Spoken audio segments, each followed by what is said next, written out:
জীবনের তরে যতবার জুমার দিন আসবে এই 5টা আমল সারা জীবন নিয়মিত আঁকড়ে ধরবেন, আমল করবেন। যারা নিয়ত করতেছেন হাত তোলেন। আল্লাহ আমাদের সবাইকে আমল করার তৌফিক দান করুন। আল্লাহ আমাদের সবাইকে কবুল আর মঞ্জুর করুন। নাম্বার 1, সবচেয়ে বেশি যেটা করতে হবে পরিমাণে, জুমার দিন জুমার রাত বৃহস্পতিবার সন্ধ্যা থেকে নিয়ে শুক্রবার সন্ধ্যার আগ পর্যন্ত পরিমাণে সবচাইতে বেশি করতে হবে যে আমলটা, সেটা হলো দুরূদ শরীফের আমল। নাম্বার 2, জুমার দিন উপলক্ষে অন্য যে কোনো দিনের চাইতে জুমার দিন অর্থাৎ শুক্রবারের ফজর নামাজ পুরুষরা মসজিদে জামাতের সাথে পড়বেন, জামাতের সাথে পড়ার নিয়ত করবেন পাক্কা। কারণ অন্য যে কোনো দিনের ফজর নামাজ না, শুধুমাত্র যত নামাজ আছে, নবী করিম সাল্লাল্লাহু আলাইহি ওয়াসাল্লাম বলেছেন আফদালুস সালাওয়াতে ইনদাল্লাহ, আল্লাহর কাছে দুনিয়ার সব নামাজের মধ্যে 5 ওয়াক্ত সাধারণ নামাজগুলোর মধ্যে সবচাইতে উত্তম নামাজ হলো সালাতুল ফজরে মাআল জামাআতে ইয়াউমাল জুমআ। জুমার দিন ফজরের নামাজ জামাতের সাথে আদায় করা হলো যত নামাজ আছে এর মধ্যে সবচেয়ে শ্রেষ্ঠ নামাজ। 3 নম্বর আমল হলো সূরা কাহাফ পড়বো। কোন সূরা পড়বো?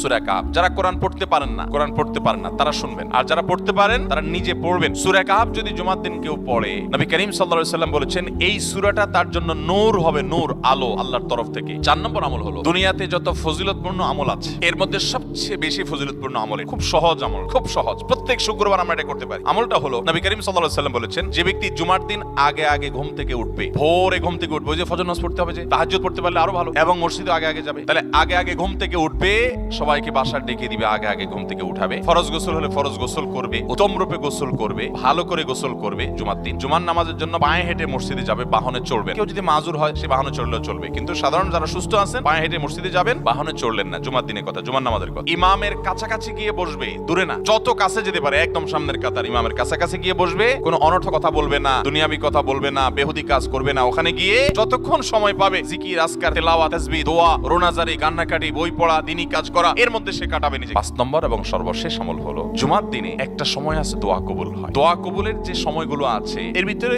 অত্যন্ত ইম্পর্টেন্ট একটা সময় হলো জুমার দিন। শুক্রবারের একটা সময় সম্পর্কে নবী সাল্লাল্লাহু আলাইহি ওয়াসাল্লাম বলেছেন যে একটা সময় আছে শুক্রবারের, এই সময়ে বান্দা কোনো দোয়া করলে আল্লাহ তাআলা ফিরিয়ে দেন না, কবুল করেন। কিন্তু সময়টা যে ঠিক কখন এটা হাদিসে নবী সাল্লাল্লাহু আলাইহি ওয়াসাল্লাম বলেন না, যাতে করে হয়তো আমরা সারা দিনেরই কম বেশি দোয়ার চেষ্টা করি। এই বিষয়ে মুহাদ্দিসগণ, হাদিস বিশ্লেষকগণ, পণ্ডিত ওলামায়ে কেরামগণ হাদিসের বিভিন্ন আকার ইঙ্গিতকে গবেষণা করে অ্যানালাইসিস করে এক একজন এক এক সময়ের কথা বলেছেন। তবে বেশিরভাগ ইমাম, বেশিরভাগ পণ্ডিত ওলামায়ে কেরাম, বেশিরভাগ আপনার ইসলামিক স্কলারগণের বক্তব্য হলো যে এই সময়টা হলো জুমার দিনের শেষ প্রহর, আসরের পর থেকে নিয়ে সূর্য ওঠার আগ পর্যন্ত এই সময়টা। অতএব আমরা জুমার দিনের 5 নম্বর আমল হলো বেশি বেশি করে সারাদিনই কম বেশি দোয়া করবো। দোয়ার জন্য সবসময় হাত তোলাও জরুরি না, যদিও সাধারণ অবস্থায় দোয়ার জন্য হাত তোলা আদব, কিন্তু আপনি চলতে ফিরতে, উঠতে বসতে, কাজের ফাঁকে আপনি আল্লাহর কাছে মনে মনে দোয়া নিবেদন করবেন।